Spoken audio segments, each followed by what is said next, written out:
Bonsoir.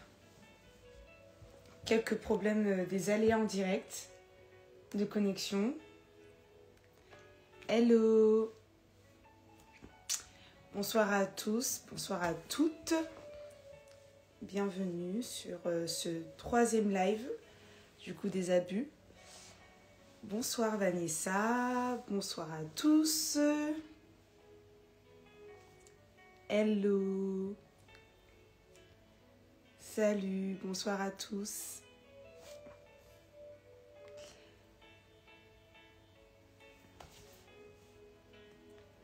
Coucou.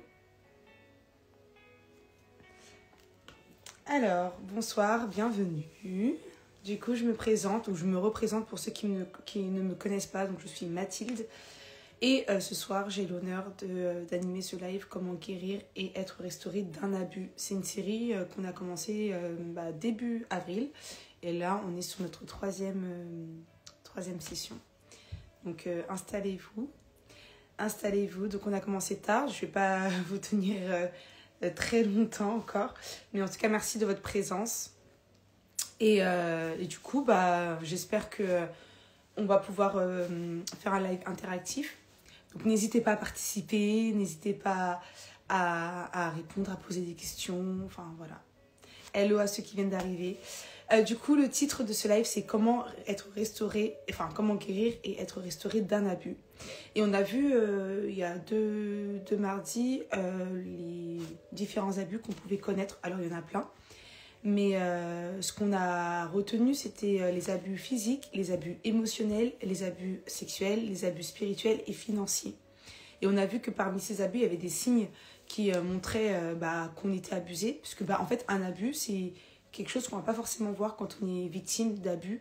On ne va pas forcément s'en rendre compte. C'est souvent, du coup, des symptômes, entre guillemets, des signes.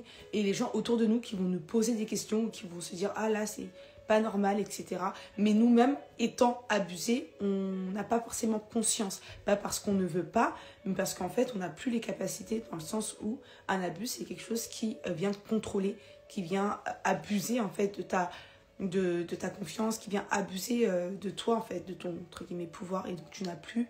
t'es plus maître de ce que tu fais. Entre guillemets, je dis ça parce que on reste quand même maître de notre corps, mais l'abus, en fait, va d'abord atteindre psychologiquement parlant notre manière de penser, notre santé mentale, ce qui va affecter tous nos faits et gestes.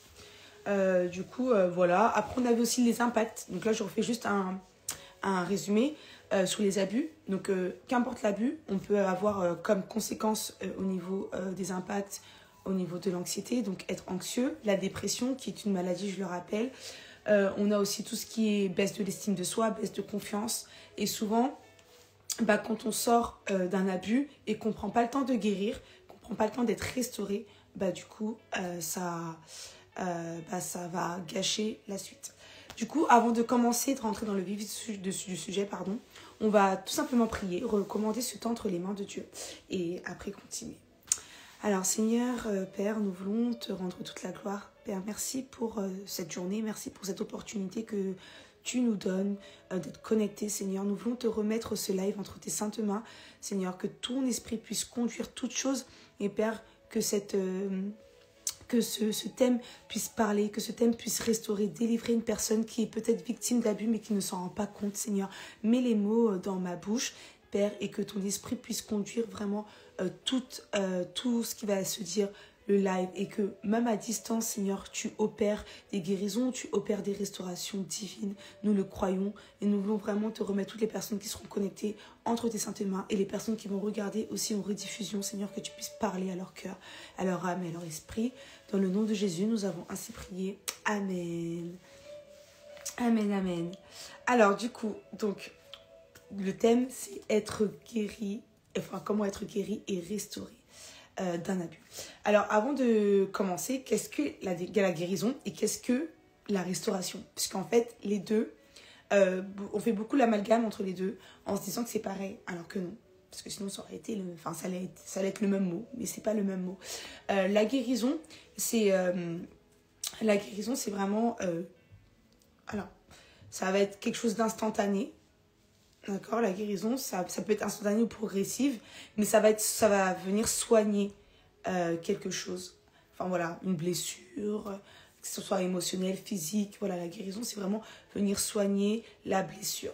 Maintenant, la restauration, du coup, c'est ce qui va suivre, parce qu'en fait, la guérison est le chemin de la restauration, parce qu'en fait, après la guérison, il faut pouvoir se reconstruire pour ne pas être amené à revivre un abus. Parce que si on est guéri, qu'on n'est pas restauré, bah, du coup, on va tout simplement répéter le même schéma. Et souvent, ce qu'on dit, c'est t'attires ce que tu es et un blessé blesse. Parce qu'en fait, c'est ce que tu as reçu. Donc, si on ne prend pas le temps de s'asseoir et d'être restauré, de reconstruire en fait notre état, parce qu'en fait, la blessure va influencer, la blessure va caractériser entre guillemets notre manière de voir. On ne sera plus objectif, on va réfléchir selon la blessure, selon ce que nous avons vécu. Et c'est pour ça que la restauration est hyper importante et que les deux vont de pair. Donc, si on prend la guérison, déjà avant tout, la guérison, c'est quelque chose d'essentiel. En fait, si on prend l'abus, si on n'est pas guéri et que on laisse, en fait, parce qu'on l'a vu sur les lives précédents, le post-traumatique, donc l'amnésie traumatique, c'est quand le cerveau décide d'oublier. Ça, c'est vraiment dingue, parce que on voit que le corps humain, que le cerveau, comment Dieu a fait les choses, c'est hyper incroyable. Parce que si dans ta tête, tu décides d'oublier, si tu veux oublier, ton cerveau va se conditionner à oublier. Mais ce qui se passe, c'est que ton corps va s'en rappeler. Et en fait, le cerveau, ce qui est là, c'est qu'il va te faire oublier ça pendant un certain temps. Mais ça peut ressurgir avec des blackouts, en fait. Enfin, pas des blackouts, pardon. Avec des gros flashs. Mais ce qui fait qu'il y a des personnes, par exemple, qui sont encore plus traumatisées qu'elles étaient parce qu'elles vont se dire, ok, j'ai pas vécu ça. Et pendant des années, il y a beaucoup de personnes qui disent que quand elles ont décidé d'oublier, donc elles ont fait un déni, une amnésie traumatique, ça veut dire que le cerveau pense que en fait tu l'as pas vécu, tu l'as imaginé. Et c'est dingue parce qu'en fait tellement que tu penses, c'est ce que tu crois. Et du coup, tu peux vivre comme ça jusqu'au jour où t'as un événement, une odeur, quelque chose qui va passer et bam, ça va ressurgir et tu vas être face en fait à ça, aux faits. Donc des choses, quand je parle, si je prends les abus sexuels par exemple, si j'ai été victime d'abus sexuels dans l'enfance et que mon cerveau a décidé d'oublier, que j'ai décidé de l'oublier, parce que faut pas oublier pourquoi souvent c'est dans l'enfance qu'on va être amené à oublier les choses, c'est parce qu'en fait à cet âge-là on se construit et en fait du coup tu peux, entre guillemets, étant petit, sélectionner en fait la mémoire sélectionnée. La mémoire est sélective, entre guillemets. Ouais, non, elle est sélective. Hein. Et du coup, tu vas sélectionner ce que tu décides de garder ou pas. Et en fait, tu vas mettre ça d'un côté. Et là, ton cerveau va vraiment... Ton cerveau va vraiment effacer ce que tu as vécu. Enfin, effacer. Effacer est un grand mot. Hein. Mettre je dirais des fenêtres ou des rideaux. Mais la blessure est encore là, ou ce que tu as vécu encore là. Et en fait, tu grandis, tu te construis. Et comme on dit, la vérité rattrape toujours. Et là, un jour, je sais pas, tu décides de rentrer dans une relation. Donc là, si je prends les abus sexuels, hein, dans une relation, de te marier. Et c'est dans le mariage qu'en fait, le fait de voir ton mari ou ta femme dans l'intimité, c'est là que le cerveau va se rappeler que tu as vécu ça. Donc imagine que tu te maries, que tu n'as pas connu ton mari ou ta femme avant le mariage, connu intimement, et que dans ça, c'est là où tout ressurgit. Et en fait, du coup, c'est à ce moment-là que le travail va devoir commencer parce que tu vas pas pouvoir vivre pleinement et bénéficier pleinement des bienfaits du mariage.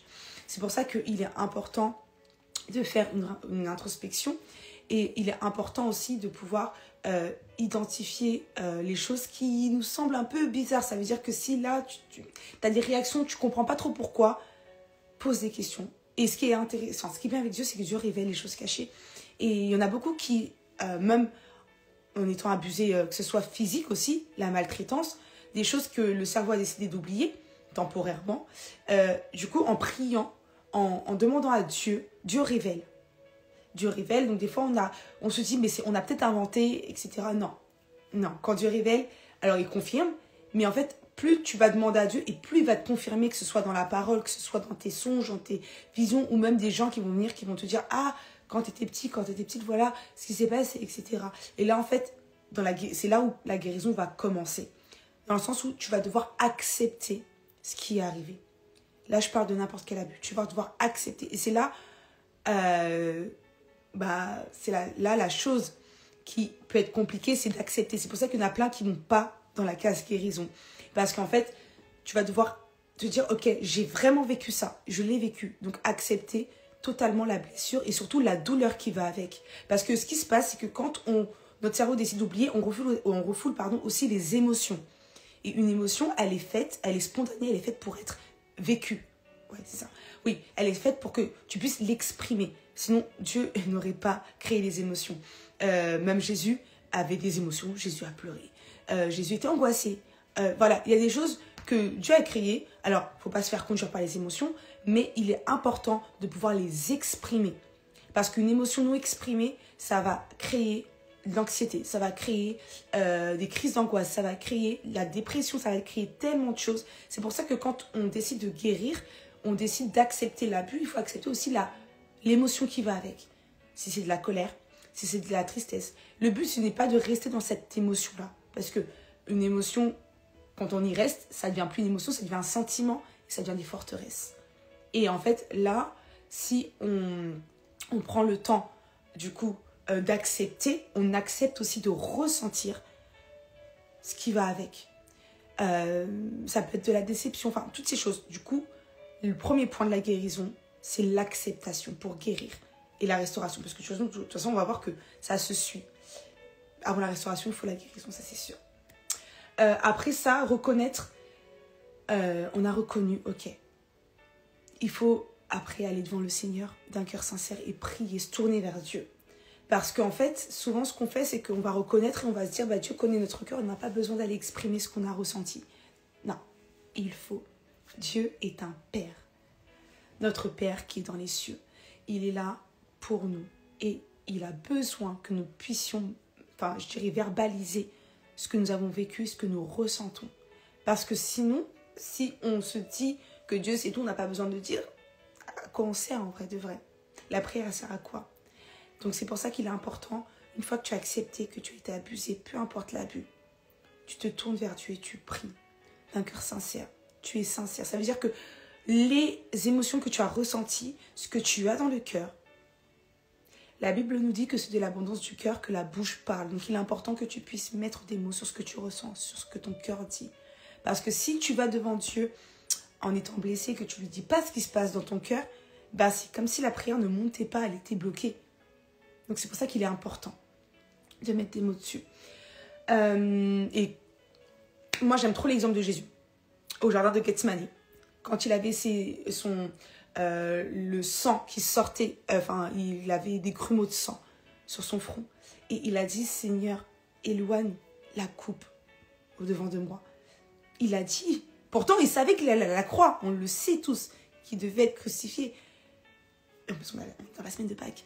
Et du coup, le fait qu'il verbalise, parce qu'après il le dit, mais ta volonté, pas la mienne. Donc il savait dans tous les cas, mais il a verbalisé ce qu'il ressentait. Et en fait, c'est pour nous montrer que Jésus aussi est passé par là, qu'il a aussi été amené à parler au Père pour lui dire, ah Seigneur, là c'est compliqué, éloigne-moi cette coupe, s'il te plaît. C'est comme ça que Dieu veut que nous puissions venir à lui quand on vient avec une blessure, quand on vient en étant victime d'abus.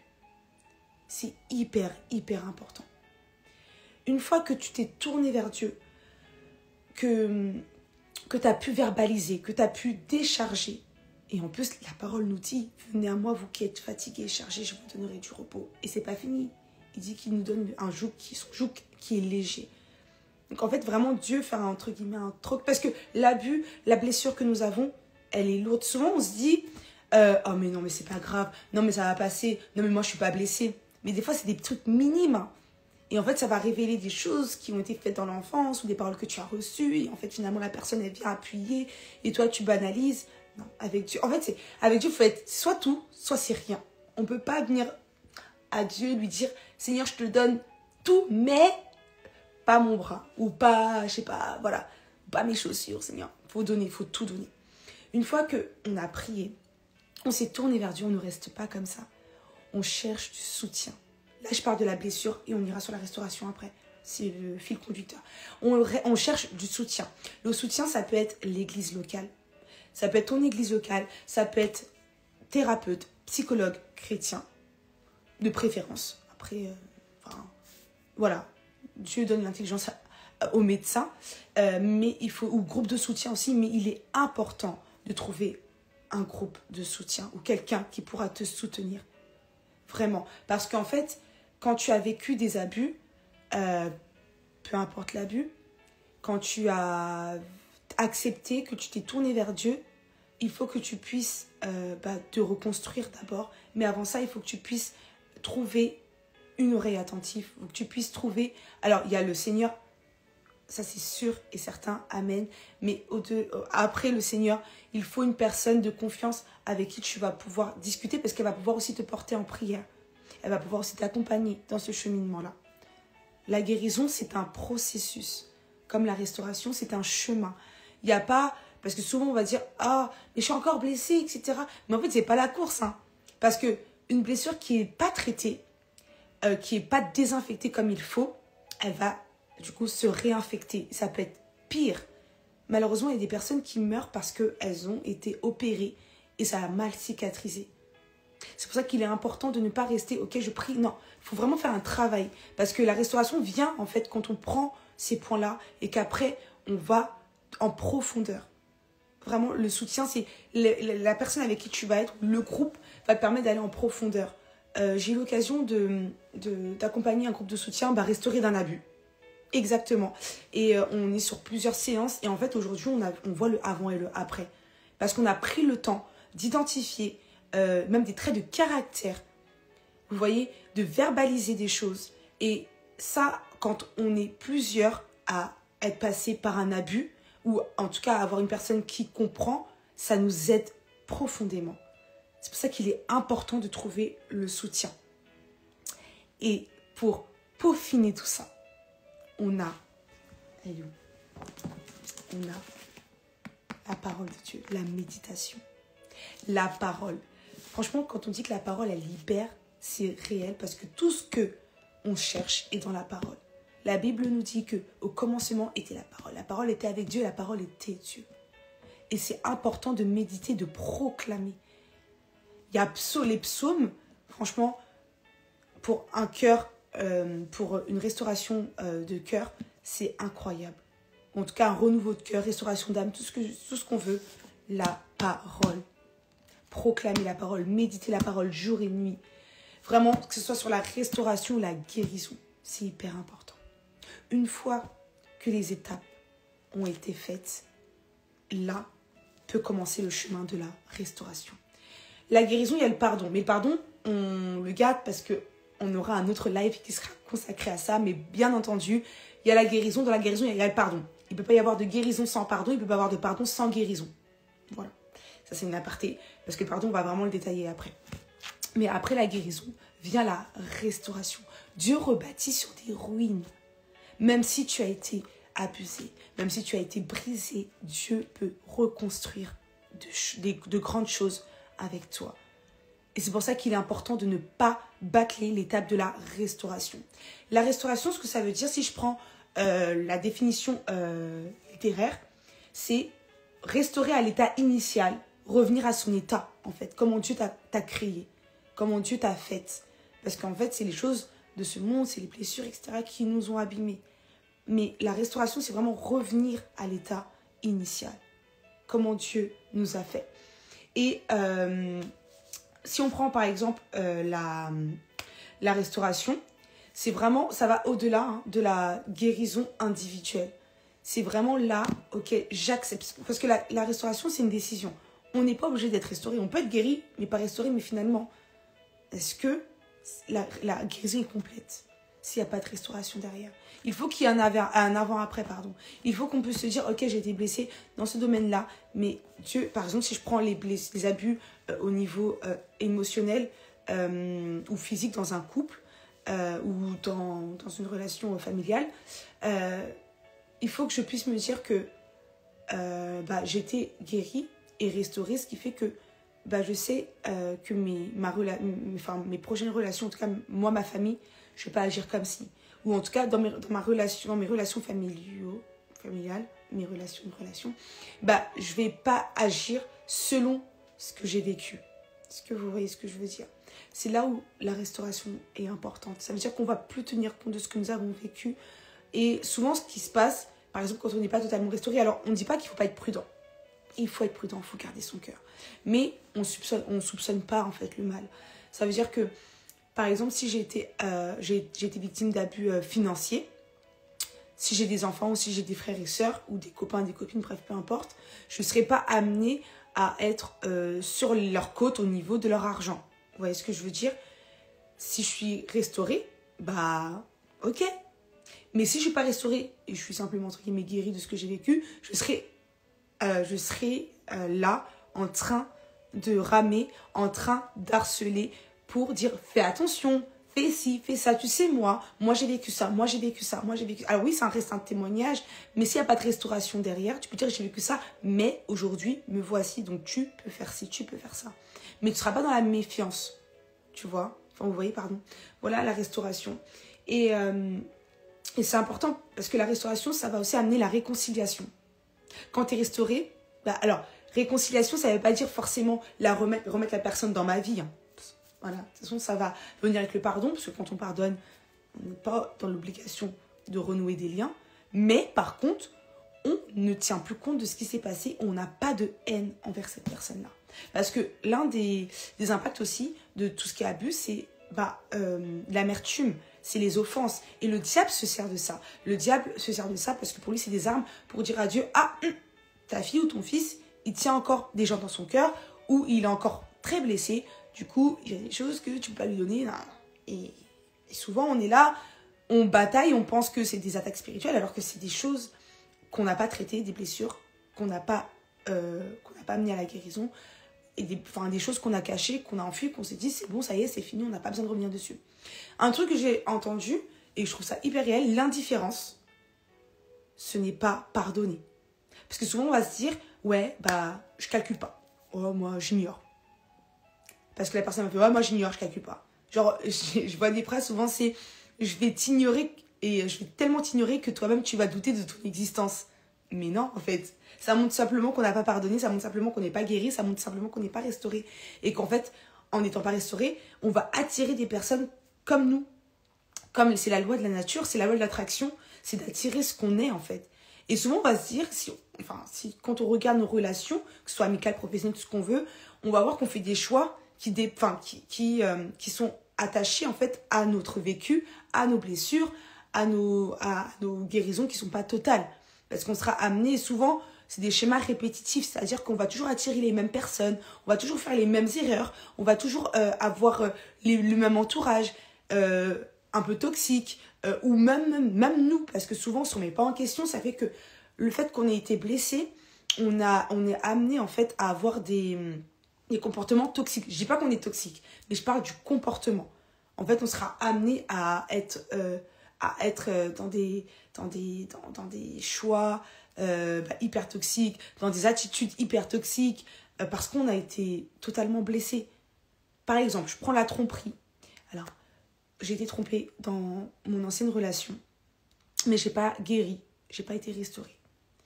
Et en fait, je ne vais pas prendre le temps de guérir, je vais rentrer dans une autre relation, mais dans l'autre relation, en fait, je ne vais pas avoir confiance et je vais pister la personne H24. Je vais être tellement sur ses côtes qu'en fait, la relation va devenir toxique. On ne va pas pouvoir être dans un amour sain parce que l'amour, la base, c'est la confiance. Mais parce que j'ai été dans une relation qui m'a amenée à être blessée, en fait, cette relation-là va être automatiquement toxique. Alors que la personne de base n'est pas forcément toxique, mais parce qu'en fait, j'ai pas pris le temps de guérir. Vous voyez un petit peu le schéma? C'est pour ça qu'il est important d'avant de se lancer dans une autre relation, de pouvoir être restauré, de pouvoir être reconstruit. Et ça va nous demander de prendre soin de nous, de prendre le temps de faire l'introspection, de regarder ce qui ne va pas et de prier par rapport à ça, de travailler sur notre caractère, notre comportement et que tout ce qu'on fait ne soit pas dicté par ce qu'on a été. Vous voyez ce que je veux dire? Par nos blessures. Parce qu'on n'est pas objectif du tout. Du coup, c'est pour ça qu'il est vraiment important, après avoir accepté d'être guéri après avoir été guéri. En tout cas, c'est un processus, c'est vraiment un chemin qui se suit. C'est guérison, restauration. Et la restauration, moi j'aime bien dire qu'elle est divine. C'est vraiment Dieu qui restaure totalement. Tu peux restaurer en peu de temps, comme il peut prendre du temps. Parce qu'en fait, ce par quoi tu vas passer, demain, peut-être une personne passera par là et tu pourras dire « Ouais, j'ai vécu ça, mais grâce à Dieu, je suis restaurée. » Vous voyez, souvent ce qu'on dit, c'est « Ah, mais le chemin est long, on n'est pas patient en fait. » Parce aujourd'hui, on est dans une génération, on a tout de suite. Mais en fait, la vérité, c'est que si on ne prend pas le temps, en fait, ça va nous rattraper. Si on ne prend pas le temps d'eux. Parce qu'en fait, le temps que tu vas prendre dans la restauration, je t'assure que tes choix, tu vas faire hyper attention à ça. Pas que tu vas te méfier, mais que tu vas vraiment prendre le temps de te dire, ok, j'ai fait tout ce chemin-là de restauration, c'est pas pour demain aller gâcher tout ça. C'est pas pour demain rentrer dans un truc qui n'est pas fait pour moi. Vous voyez ce que je veux dire? Donc c'est pour ça qu'il est important d'être restauré. Et le comment, c'est vraiment la restauration. C'est une fois que tu es rentré dans le processus de guérison, la restauration, c'est vraiment prendre cette décision de se dire, ok, c'est passé, je prends la décision de me reconstruire malgré ce qui s'est passé. Je prends la décision de me reconstruire. Et vraiment, la restauration qui inclut la guérison, la restauration qui inclut la guérison, ça va te demander des choses qui peut-être pour toi est impossible, mais possible à Dieu. Et c'est là où l'intervention de Dieu est hyper importante. Parce que ce que tu penses impardonnable, ce que tu penses pas possible, avec Dieu c'est possible. Moi j'aime beaucoup ces versets dans Marc 9, 23 qui dit « Car rien n'est impossible à celui qui croit ». Si tu crois que Dieu peut te restaurer, alors oui, il peut te restaurer. Tu as été blessé, Dieu peut te restaurer totalement. Il peut t'aider à guérir, il peut guérir. Et en plus, c'est bien parce que Dieu ne soigne pas, Dieu guérit. Alors oui, la guérison, ça fait mal, ça veut dire qu'il y a des fois des plaies qu'on a voulu, vous voyez, on a voulu mettre un pansement dessus, donc Dieu va... Des fois, ça me fait mal quand on saigne et qu'on ne désinfecte pas, on met un pansement. Donc Dieu va devoir tirer le pansement, ça va faire mal. Il va devoir désinfecter, peut-être ouvrir la plaie, parce qu'il y a des choses qui se sont faufilées dedans pour retirer. Donc à cœur ouvert, donc là, je prends une blessure, mais c'est le cœur, en fait. Et souvent, c'est à cœur ouvert quand tu opères comme ça. Et en fait, après ça, il referme. Et après, on y va. Comme la rééducation. Vous voyez, quand on est opéré, par exemple, du genou, on va ouvrir le genou. C'est indispensable, comme le cœur. Et on va refermer le genou. Mais il y aura la rééducation après. Et si on ne va pas chez le kiné, ça va être pire. Et après, on peut se faire amputer. Vous voyez ce que je veux dire? Et l'une des clés de la restauration, au-delà de la présence de Dieu, c'est vraiment la personne de Dieu. La personne du Saint-Esprit. C'est... Ok, la présence me fait du bien, mais là, je cherche la personne. Je ne cherche pas la guérison, je cherche celui qui guérit. Et le fait de chercher celui qui guérit, ça fait toute la différence. Et cette restauration-là, la clé de ta restauration, c'est en lui, c'est lui qui l'a.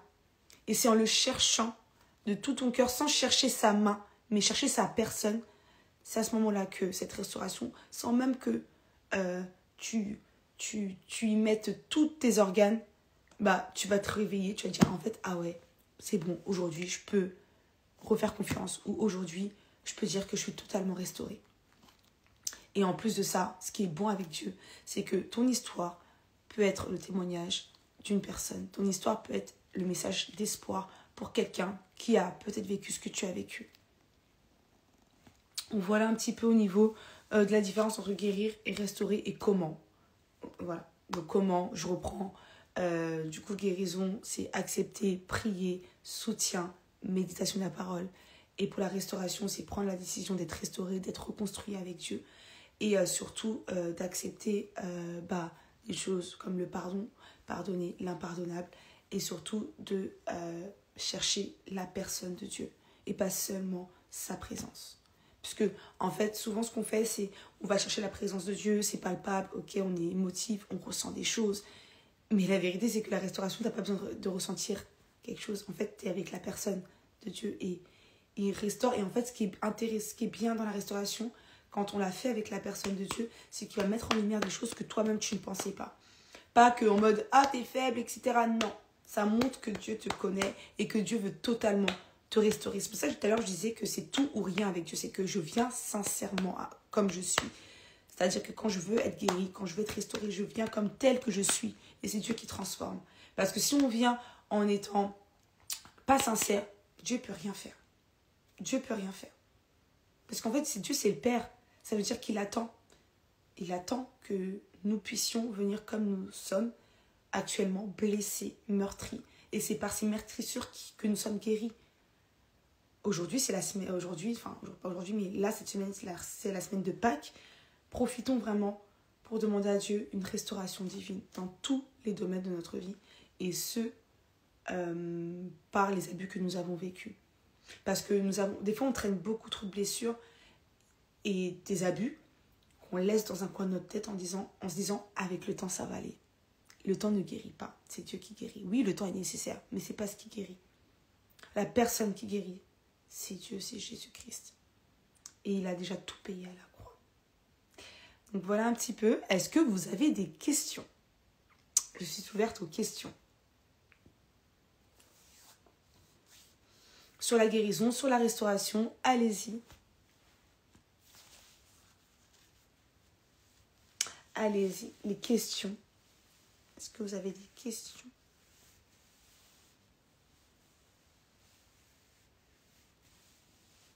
Donc vraiment la restauration, je rappelle juste que c'est vraiment un travail sur soi-même qui peut nécessiter des suivis par des thérapeutes, par des mentors.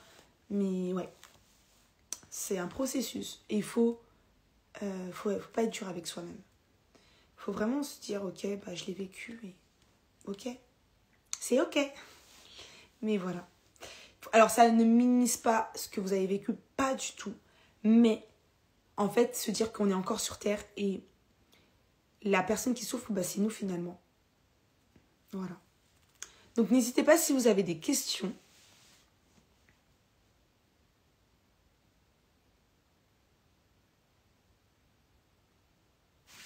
Pas de questions?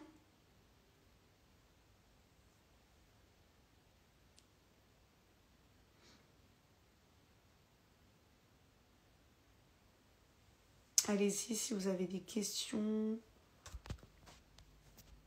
Non?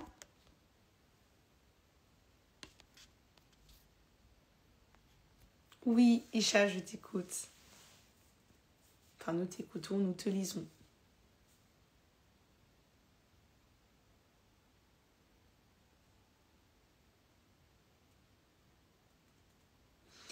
Alors, comment savoir si on est dans le déni?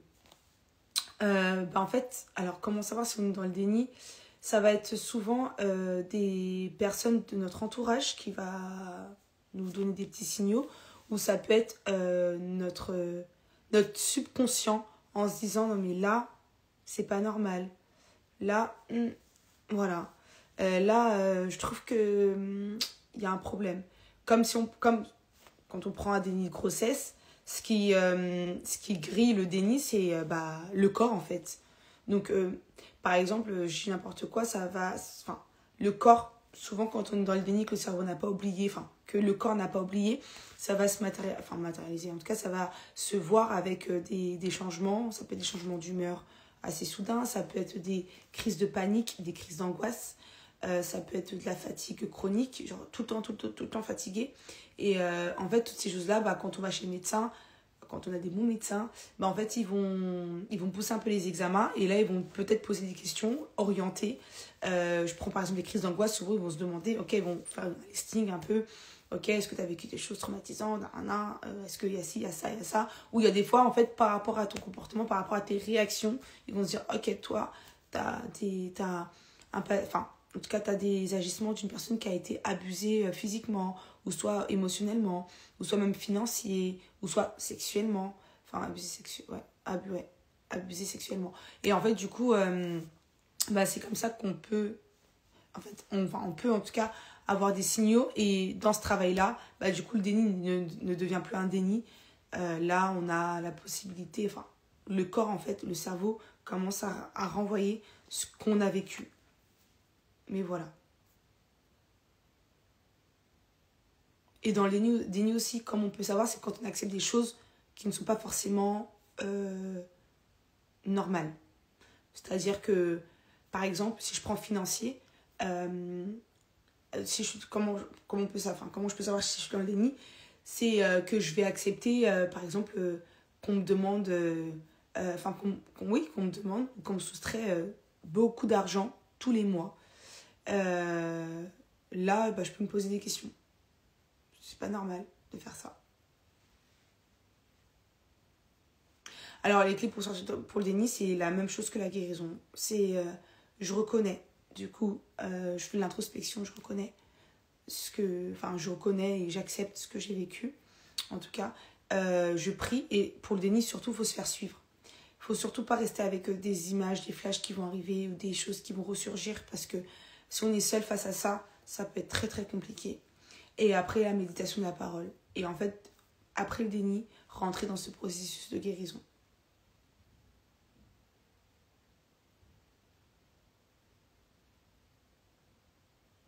Du coup, voilà pour le déni.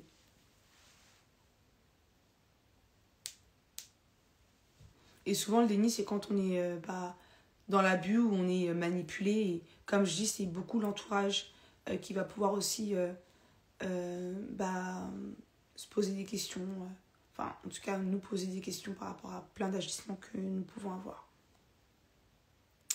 Voilà. Est-ce que vous avez d'autres questions ?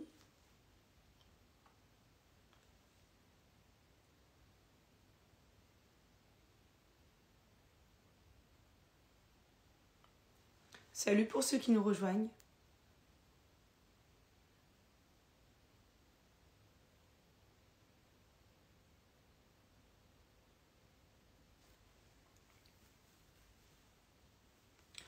En quoi la méditation de la parole va nous aider à guérir ? Parce qu'en fait, la foi vient de ce qu'on entend. Et de ce qu'on entend vient de la parole de Dieu. Ce qui fait que le fait de lire à la parole et de voir comment Dieu opère, comment Dieu a opéré, et surtout les paroles qui sont liées aux guérisons intérieures, notre âme en fait va s'éduquer, c'est ça, va s'éduquer, va se conformer à ça, à la parole de Dieu. Et ça, spirituellement en tout cas, il y a un travail qui est fait à l'intérieur, parce que c'est la parole qui libère, la parole est créatrice, et le fait de même méditer la parole et de proclamer des choses qui viennent de la parole de Dieu, ça va clairement du coup nous aider, que ce soit mentalement, que ce soit spirituellement. Et parce qu'aujourd'hui, on a beaucoup de personnes qui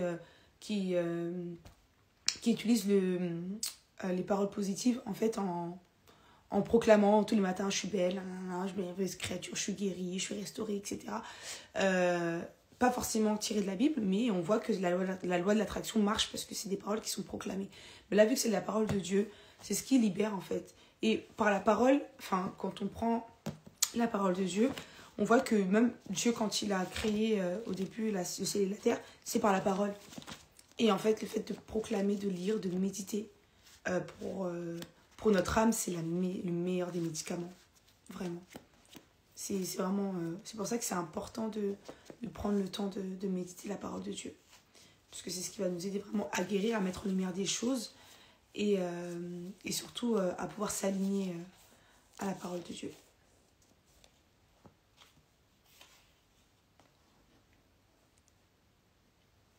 Bonsoir. Il y en a qui nous rejoignent encore. Est-ce que vous avez des questions sur la guérison, la restauration, ou sur les abus, sur un abus en particulier, ou est-ce que vous connaissez quelqu'un qui est dans ce cas-là et vous ne savez peut-être pas, ou soit peut-être vous qui êtes dans ce cas-là et vous avez des questions, peu importe, on est vraiment entre nous, aucun jugement, parce qu'on est tous passés par là, ou on connaît tous quelqu'un qui est passé par là.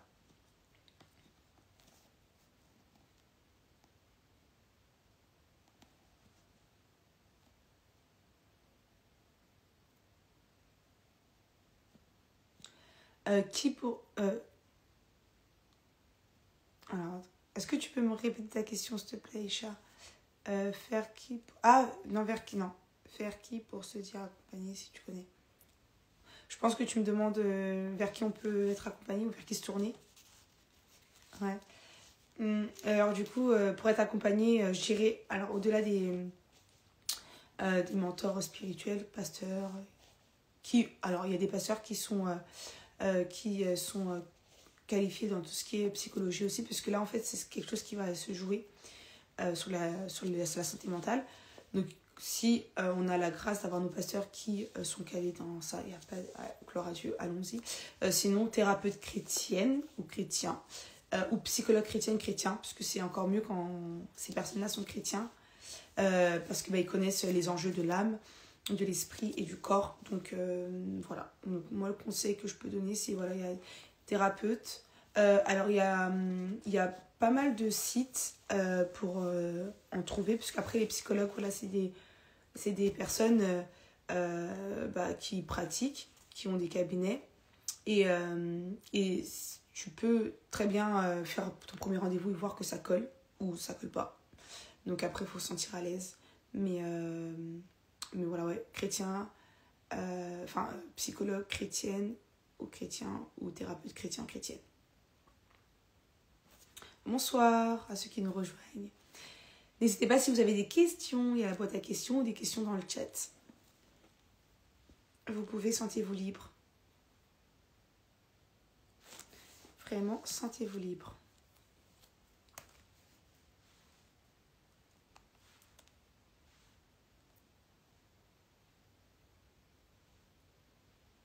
Bonsoir. Du coup, on a vu les clés, les points. Est-ce que vous avez d'autres questions? Sinon, on va conclure.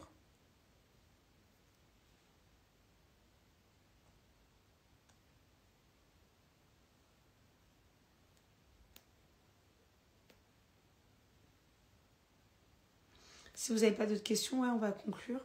En tout cas, merci beaucoup. Merci pour ceux et celles qui étaient là.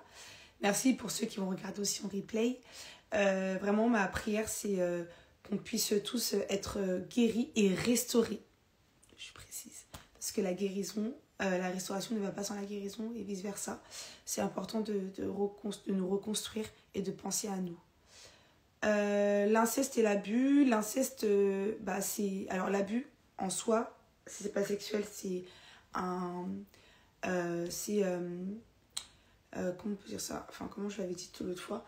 C'est vraiment cette pratique d'avoir un pouvoir sur une personne. Et l'inceste, c'est avoir des relations sexuelles avec... attouchement, relations sexuelles avec les membres de sa famille. Et est-ce que c'est le même processus de guérison? Oui, la même chose. Les abus, en vrai, on parle d'abord de guérison, c'est le même processus, sauf que ça va pas être les mêmes comment dire ça, les mêmes conversations, ou je peux dire ça comme ça, en tout cas les mêmes espaces de parole, parce que là ça touche le corps, etc. Mais sinon c'est le même processus. Ça prend combien de temps pour guérir d'un abus? Ça prend le temps qu'il te faut. Il n'y a pas de temps, je peux pas te donner un temps, je peux pas te dire 1 semaine, 2 semaines, ça dépend vraiment de la personne, ça dépend de sa volonté aussi de guérir, ça dépend aussi de l'abus, ça dépend de plein de choses, parce qu'il y a des fois, c'est très très compliqué d'accepter qu'on a vécu, peut-être 3 ans d'abus, par exemple. Donc il y a tout ça, c'est un processus, mais il n'y a pas vraiment de temps imparti, on n'a pas de temps, ça dépend vraiment de chaque personne.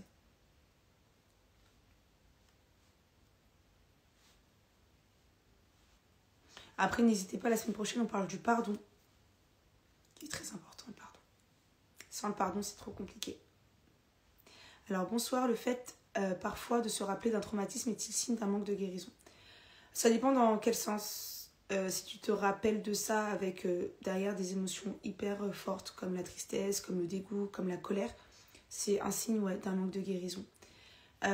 Par contre, si tu te rappelles du traumatisme parce que tu l'as vécu et c'est comme ça, tu l'as pas oublié, mais que ça te sert de témoignage, ça te sert pour rebondir sur quelque chose en te disant oui, moi j'ai vécu ça, mais aujourd'hui ça va, aujourd'hui je peux reprendre, je dis n'importe quoi, si c'est un traumatisme, je peux dire quoi, un traumatisme quelconque au niveau de la famille.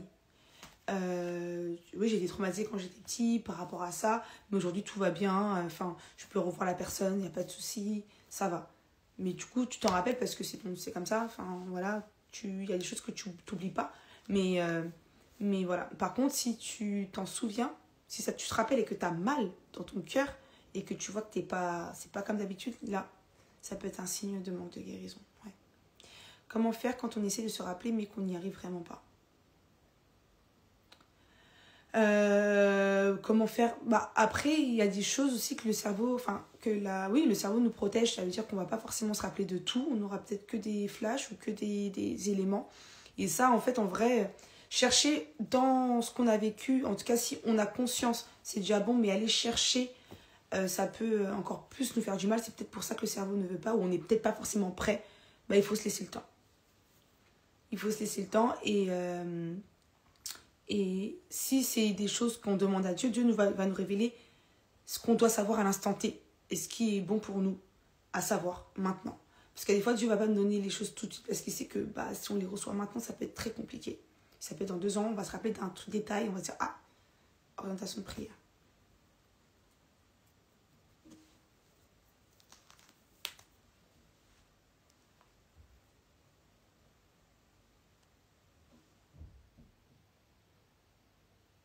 N'hésitez pas si vous avez des questions.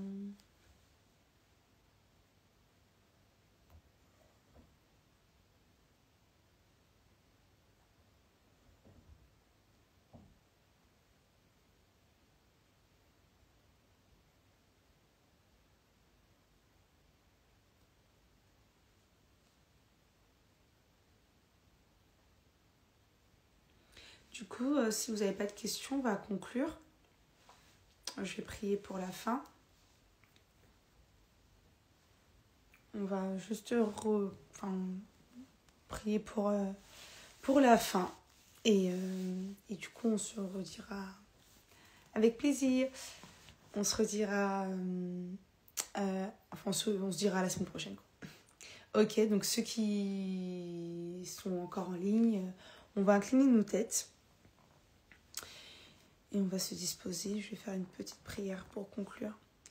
Père, nous voulons te rendre toute la gloire, Seigneur, parce que tu nous as fait du bien ce soir. Merci pour la conduite de ce live. Merci, Seigneur, pour les sujets évoqués. Merci, Père, d'avoir mis l'accent sur la guérison et sur la restauration, Seigneur. Je prie, Père, afin qu'une personne qui a écouté le live ou qui l'écoutera puisse prendre conscience de cette blessure qu'il a enfuie ou qu'elle a enfui en elle. Cette personne qui a enfui cette blessure, qui n'a jamais parlé de cette blessure à quelqu'un, mais que toi tu as vu, Seigneur, je prie afin que tu puisses lui révéler, Seigneur, cette blessure cachée, pas pour qu'elle se fasse du mal, mais pour que tu puisses, toi, Seigneur, guérir cette blessure totalement, parce que tu es le Dieu qui guérit. Seigneur, merci encore, parce que tu révèles les choses cachées. Et Père, je prie pour cette personne qui a du mal à accepter l'abus qu'elle a vécu, Seigneur, que tu puisses l'aider à prendre conscience et à lui dire qu'elle n'est pas seule et que tu es aussi dans sa barque et que si tu révèles, c'est parce que tu veux restaurer, c'est parce que tu veux guérir. Seigneur Père, je prie pour la restauration d'une personne dans ce live, Seigneur, qui attend d'être reconstruit.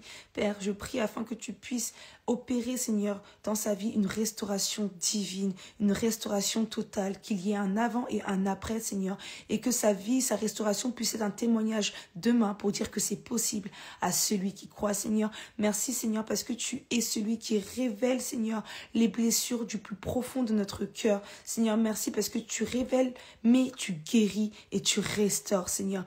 Merci parce que pendant cette nuit, tu vas encore révéler, tu vas encore parler, Seigneur. Et je prie afin que cette personne qui va avoir ces révélations ne reste pas seule, Seigneur. Elle ne reste pas cachée dans ses émotions, Seigneur, mais qu'elle puisse en parler, Seigneur. Mets à côté d'elle une personne à l'écoute. Mets à côté d'elle une oreille attentive, Seigneur, afin qu'elle puisse sortir de là et qu'elle puisse entrer dans ce processus. Seigneur, merci parce que tu es le Dieu, tu es le maître des temps et des circonstances. Même si pour nous, ça peut paraître long, Seigneur, pour toi, c'est essentiel. Et Seigneur, nous savons que pendant ce temps, tu travailles, Seigneur, tu nous formes, Seigneur, tu nous modules afin que nous puissions dire que c'est possible de nous prendre de la boue et de nous sortir et de faire de nous, Seigneur, des personnes totalement restaurées. Père, je remets et je recommande la nuit de chacun et de chacune entre tes saintes mains. Seigneur, révèle-nous les choses, même dans nos songes, même en vision, Seigneur. Et sois celui qui restaure totalement, sois celui, Seigneur, qui révèle. Dans le nom de Jésus, nous avons ainsi prié. Amen. Merci beaucoup en tout cas. Toutes les informations sont sur la page Préserve ton cœur. On a des livres disponibles de d'Isha sur tout ce qui est relations toxiques, sur même le célibat au mariage. Donc n'hésitez pas à aller sur la page et à vous procurer ces livres. Et sinon, on se retrouve donc mardi prochain à 21h sur le pardon. Donc n'hésitez pas à vous mettre un petit rappel et on se voit la semaine prochaine. Soyez bénis. Bye.